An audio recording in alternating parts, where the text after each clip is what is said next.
Hello everyone. This video is to help you guys to transfer the title in California with the help of a pink slip.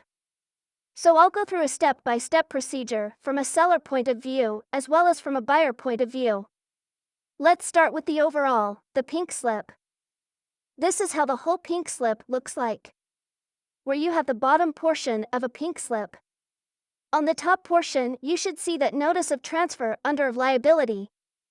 So from the seller point of view, so you need to detach the bottom portion of the pink slip, the whole thing. Whatever it's shown in the video now, and then it'll be given to the buyer.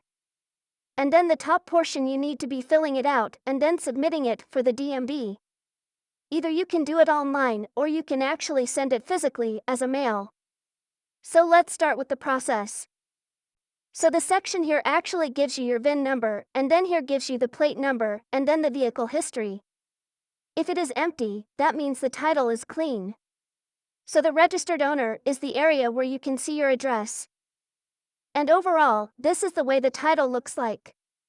And when you are selling it to a private party, you just need to put your date when you are planning to sell your vehicle, like in front of your buyer. And then signature of the registered owner. There are two sections, 1A and 1B. Basically, if you have two persons in the title, then you need to have signatures from both. So in the registered owner, if it is mentioned as an, and then both must sign it before you release it to the buyer. If it is an or specified between the two names, then anyone can actually sign it. And then you put the odometer reading here at the time when you sell the vehicle, and then you just need to have another date here, and then sign here. So at the same time, you need to make sure the seller is also getting their date and sign here, just to make sure that you are doing everything correctly. And then when you come down, this is only for the lien holder. If there is no lien or anything. If there's no lease or anything involved, then this section will be left empty, and then there is no need for you to sign here and then put a date here. If there is any lease or anything, lien holder, anything going on here, then you need to put the signature and date here. So that's all on the seller point. What you need to fill it on the pink slip, and on the top, you have the notice.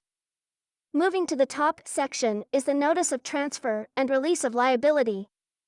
This form will actually protect the seller. If buyer has met with an accident or something happened, or he or she is delayed in registering into the DMV, all the things that's not a responsibility of the seller, this slip will actually protect you. Basically, you need to fill the slip and then send it to the DMV. Either you can do it online or you can do it as a physical mail. So in the first section, as a new owner, this is basically the buyer's last name and then a first name and then buyer's address and then odometer reading. And then when you look down here, it's the same thing.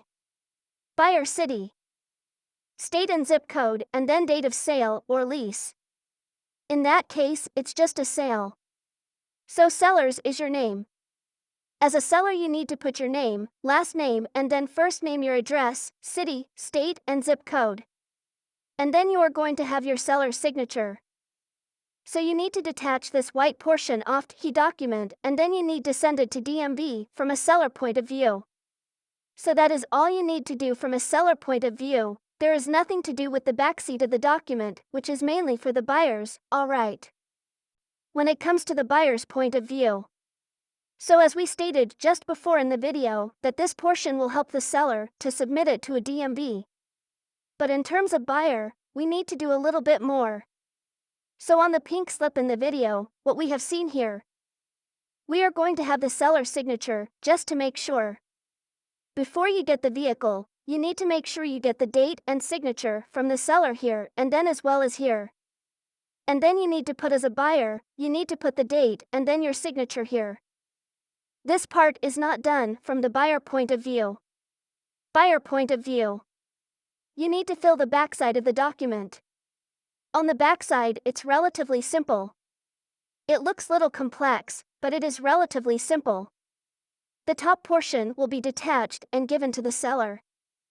So basically, I'm going to fold it just for a clean reference. Alright, all you guys. As a buyer, you will have this part of the pink slip that you need to fill when you are a new registered owner. You need to fill the top portion. Basically, you need to put your name, and then if you're going to add two persons on the title, or if you want to have two person, but you can either or can actually be responsible for the title, you can select an or and then you put your name and then address, city, all the information. Just like filling a new document, like address filling, you can do it. And then if you put an and or if you have selected any of the checkbox, you need to have both of the signatures from the buyer point of view after you sign this. And then you put your driving license number and then purchase date and all the information here. That's good to go. You can bring this document with this section filled by the buyer and then with the transaction filled by the seller as well as the buyer. And this will be given to the DMV and then they can process your title. So that is all about the pink slip and how it helps in transferring the title from the seller to the buyer's hand. Hopefully this video helps you guys. Do subscribe to the channel for more videos.